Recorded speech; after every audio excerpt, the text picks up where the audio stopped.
αναγνωρίσουμε τώρα μια startup επιχείρηση που χρησιμοποιεί τρισδιάστατους εκτυπωτές για να κάνει ορθοπαιδικά βοηθήματα και ναύτικες νέας γενιάς. Θα τους ρωτήσουμε πόσο τους βοηθάει αυτή η τεχνολογία στο να κάνουν τα προϊόντα τους και αν είναι πολύ καλύτερος αυτός ο τρόπος από τον παραδοσιακό, θα το χαρακτηρίζαμε. Ο κύριος Δημήτρης Μουστάκας είναι μαζί μας, συνιδρυτής της συγκεκριμένης εταιρείας, λέγεται 8plex. Κύριε Μουστάκα, καλησπέρα. Τι ακριβώς παράγεται, να πούμε σε πρώτη φάση, από τις δικές σας εκτυπώσεις? Στην 8plex ερευνούμε και κατασκευάζουμε ορθοπαιδικά βοηθήματα όπως οι ναύτικες που σωστά αναφέρατε, και τον τελευταίο χρόνο αναπτύσσουμε και αισθητήρες οι οποίοι μπορούν να μπουν σε πολλά ορθοπαιδικά βοηθήματα ώστε να δώσουμε τη δυνατότητα στον γιατρό να βλέπει απομακρυσμένα τους ασθενείς του και ενδεχομένως να τους βοηθάει απομακρυσμένα. Αν δεν υπήρχαν οι τρισδιάστατοι εκτυπωτές, δεν θα μπορούσατε να παράξετε τα συγκεκριμένα προϊόντα? Το βοηθάει μόνο η συγκεκριμένη τεχνολογία? Θα υπήρχε άλλη λύση, άλλος τρόπος? Το πολύ θετικό το μεγάλο θετικό των τρισδιάστατων εκτυπωτών είναι το εξής, ότι δίνει τη δυνατότητα σε εμάς να φτιάξουμε, όπως ανέφεραν και οι συνάδελφοι προηγουμένως στα βίντεο, ότι φτιάχνουμε ένα μικρό αριθμό ναρθήκων, για παράδειγμα, πηγαίνουμε γρήγορα στην αγορά, παίρνουμε το feedback από τους γιατρούς πολύ άμεσα και χωρίς να έχουμε εξοδέψει πάρα πολλά χρήματα σε βιομηχανία, μας λένε ότι, για παράδειγμα, ο συγκεκριμένος ναύτικας θέλει μια τροποποίηση, θέλει κάποιες αλλαγές. Οπότε γυρνάμε στο εργαστήριό μας, φτιάχνουμε εκ νέου νέους ναύτικες με βάση την ανάδραση που μας έχουν δώσει οι γιατροί, και έτσι σε πολύ γρήγορο χρόνο και με πολύ λίγα χρήματα επιτυγχάνεται η έρευνα του προϊόντος και η ανάπτυξή του. Ενώ παλιά πήγαιναν κανονικά στο εργοστάσιο, ας το λέγαμε έτσι, το κατασκεύαζαν εκεί και αν υπήρχαν προβλήματα ξαναγύριζαν πίσω. Έχει πολύ κόστος όλη αυτή η διαδικασία. Ακριβώς, πολύ κόστος και πάρα πολύ μεγάλη χρόνη, που και αυτή στην ουσία είναι χρήμα στο τέλος. Και όντως μας έχει βοηθήσει πάρα πολύ, γιατί με έναν 3D printer των 500 ή 1500 ευρώ μπορεί κάποιος πραγματικά να κάνει θαύματα. Είτε στον τομέα της υγείας, είτε σαν χομπίστας, είτε οτιδήποτε, μπορεί να βγάλει πραγματικά υπέροχα 3D σχέδια. Εσείς ξεκινήσατε όταν συλλάβατε την ιδέα για να κάνετε αυτό που κάνετε τώρα, είχατε στο νου σας τους τρισδιάστατους εκτυπωτές ή θέλατε να παράξετε έτσι κι αλλιώς το δικό σας προϊόν, απλά η τεχνολογία σας ευνόησε? Εμείς ξεκινήσαμε στο Πολυτεχνείο, όταν βγήκε έτσι και έγινε γνωστή τεχνολογία στη χώρα μας. Ασχοληθήκαμε με τους 3D εκτυπωτές πιο πολύ για δική μας χρήση, και μετά είδαμε το potential που έχουν και το πόσο πραγματικά μπορούμε να βοηθήσουμε τους ανθρώπους μας. Και έτσι πήγαμε στη λογική να ασχοληθούμε με την υγεία.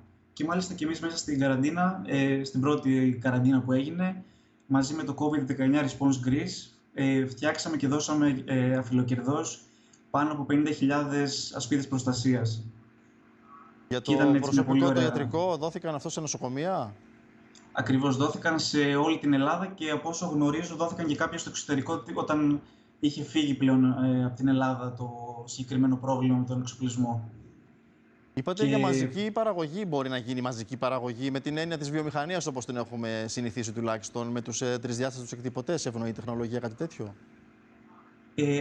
Η απάντηση είναι ανάλογα το αντικείμενο. Για παράδειγμα, σε εμάς είναι πάρα πολύ χρήσιμο για μια startup να παράξει τα 500, 1000, 2000 πρωτότυπα για να τα πουλήσει για αρχή. Αλλά αν κάποιος, για παράδειγμα, θέλει να ικανοποιήσει μια παραγγελία των 500.000 ή των 1.000.000 ναρθήκων, εκεί θα πρέπει να πάμε σε άλλες τεχνικές. Βέβαια, είναι πολύ θετικό ότι μπορούμε να μας δώσει το σκαλοπάτι να οδηγηθούμε σε αυτές, από το να πληρώσουμε day one, πρώτη μέρα δηλαδή, όλο το ποσό. Μάλιστα. Αν δεν κάνω λάθος, συμμετέχετε και σε ένα ευρωπαϊκό πρόγραμμα μαζί με το Εθνικό Κέντρο Έρευνας και Τεχνολογικής Ανάπτυξης για την διάδοση περισσότερο των εκτυπωτών αυτών. Τι ακριβώς είναι το πρόγραμμα? Λοιπόν, ονομάζεται το πρόγραμμα iProduce και περισσότερες λεπτομέρειες μπορείτε να βρείτε στο iProduce.project.eu. Αποτελείται από 20 partners από 9 χώρες και 2 από αυτούς είναι η 8plex και το ΕΚΕΤΑ, από το οποίο υπεύθυνος είναι ο Δημήτριος Τζοβάρας, ο οποίος είναι πρόεδρος του ΕΚΕΤΑ και τεχνικά υπεύθυνος στο iProduce, και η Δόκτωρ Ρία Πεχλιβάνη, που είναι υπεύθυνη του Εργαστηρίου Προσθετικής Κατασκευής του ΙΠΤΙΛ. Και έχουμε ως στόχο να φέρουμε κοντά τους makers ή αλλιώς στα ελληνικά χομπίστες τους κατασκευαστές και ομάδες καταναλωτών να φτιάξουμε και να συναναπτύξουμε όλοι μαζί νέα προϊόντα για την αγορά και στην ουσία μέσω αυτού του προγράμματος θα μπορούν, για παράδειγμα, χομπίστες που τους λείπουν οι 3D εκτυπωτές ή τους λείπουν ένα μηχάνημα που μεταποιεί μέταλλο, να βρουν τον κατάλληλο partner να ολοκληρώσουν την ιδέα τους μαζί με αυτόν. Είναι σαν συνεργατική, ας το πούμε έτσι, παραγωγή. Φιλόδοξο, έτσι, αρκετά το πρόγραμμα αυτό που μας λέτε. Έχει και ωφέλη για το περιβάλλον η χρήση αυτών των μηχανημάτων. Φαντάζομαι ότι έχουν και μικρότερο, έτσι, αποτύπωμα οικολογικό, όπως λέμε, σε σχέση με την παραδοσιακή βιομηχανία που έχουμε τουλάχιστον στο νου μας, ότι έχει μεγαλύτερες εκπομπές.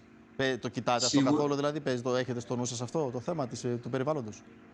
Σίγουρα, και το πολύ θετικό είναι πολλά από τα υλικά τα οποία οι 3D printers έχουν ως βάση και στην ουσία χρησιμοποιούν, είναι ανακυκλώσιμα και βιοδιασπόμενα, όπως και οι ναρθικές μας για παράδειγμα.